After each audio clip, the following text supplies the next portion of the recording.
পুরো বাংলাদেশকে বলতেছি, সাইমনের জন্য আমরা 7 দিনের আলটিমেটাম মনে করতে পারেন, 7 দিনের চ্যালেঞ্জ, যে 7 দিনের মধ্যে টাকা ম্যানেজ করব।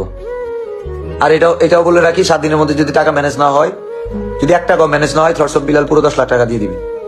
কিন্তু একজন থটস অফ বিল্লাল যদি দিয়েই দেয়, জীবনের আরেকটা সাইমনের পাশে যখন দাঁড়াইতে হবে তখন কেউ দাঁড়াবে না।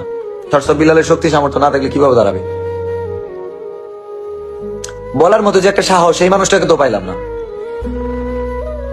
কেউ যদি কলিজা নিয়ে বলতো যে আমি এটা দিব, ও না পারলেও ওর মুখের কথা হইলেও আমরা ভিক্ষা করে ম্যানেজ করে দিতাম। আমি এখানে শেষ করছি, এখান থেকে আপনারা শুরু করেন। এই লাইভটা অনেকে দেখতেছে, প্রচুর পরিমাণ শেয়ার করেন। থটস অফ বিল্লালের এই শেয়ারে কিছুই হবে না, একটা শেয়ার করে দেন। 899 জন, প্রায় 900 জন মানুষ দেখতেছে। চিন্তা করেন 500 কোটি টাকা হলে এখানে 4.5 লাখ টাকা হয়ে যেত। হবে না জানি, পাবো না জানি, কিন্তু একটা শেয়ার তো করা যায়।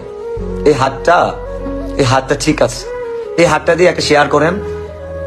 কারো একজন চোখের দৃষ্টি ফেরানোর জন্য হয়তো আপনার এই জীবনে এই ফেসবুকের সোশ্যাল মিডিয়া কি করছেন, কোনো সার্থকতা নাই, এটা হয়তো কাজে দিতে পারে।